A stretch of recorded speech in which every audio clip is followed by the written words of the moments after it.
The Tower of London is one of London's top tourist destinations, and when you get here, it's easy to see why. Walking through the grounds, seeing the staircases, the gates, the doors, the nooks, the crannies, you can see centuries of English history right before your eyes.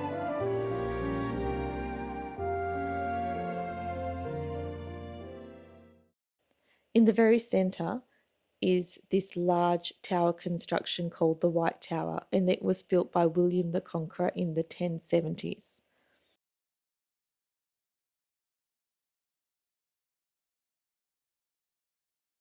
Outside the tower when we visited was this amazing red poppies memorial.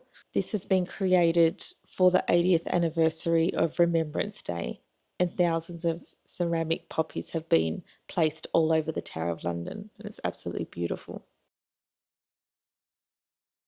Inside the White Tower, it takes you through a history of armoury. These horses were ordered in the 1650s to 1680s, so they're incredibly old, but they still look amazing, and they're all carved or based after different horses. Now this room here is the Great Hall, and it was quite technologically advanced for its time, although you may not think it looking at the room. The fireplace is placed here on the side with the smoke escaping up through some vents that were in the side of the wall. Up until this time, fires were placed in the centre of the room, so this was quite the technological innovation. The plan for today was to come and visit the Tower of London, and we've allocated the whole day to do so. You can see we have a gorgeous day, and we've seen the Crown Jewels, we've seen the old Norman Tower, the White Tower, which was the original Tower of London, and now we're up on the battlements.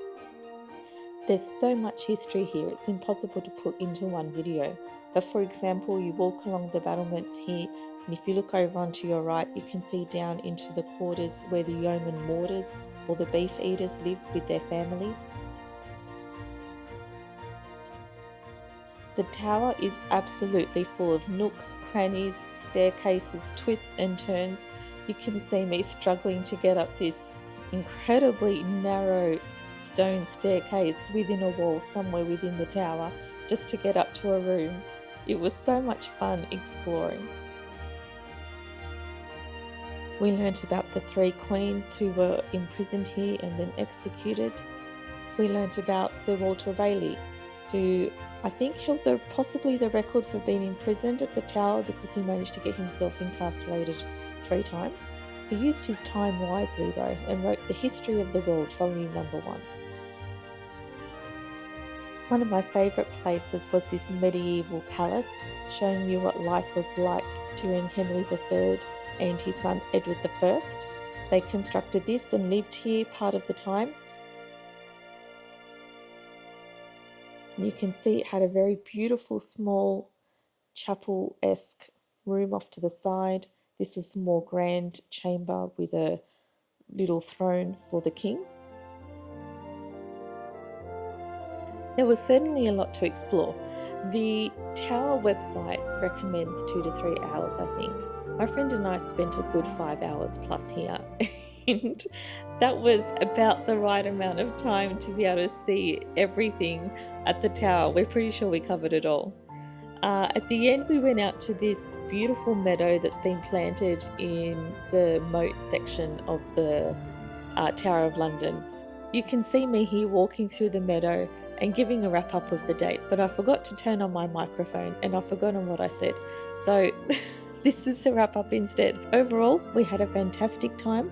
My favourite things were probably the Crown Jewels and the medieval chapel in the White Tower, neither of which we could film, but they were excellent. So if you want to see them yourself, you'll need to go to the Tower of London and have a look, but it's well worth it.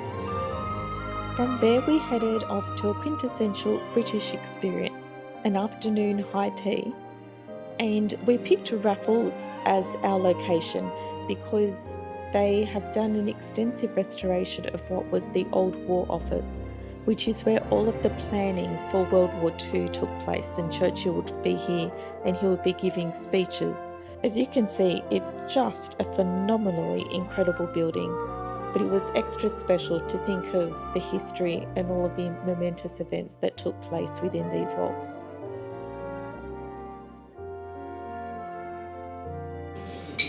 Okay, we are at the drawing room in Raffles, about to have an afternoon tea, which we're very, very excited about.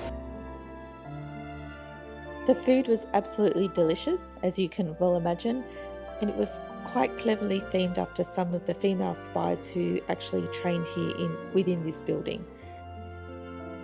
And then I had to include a shot of our water bottle because the water was sourced from Blenheim Palace, and would you know, that's where we're going tomorrow.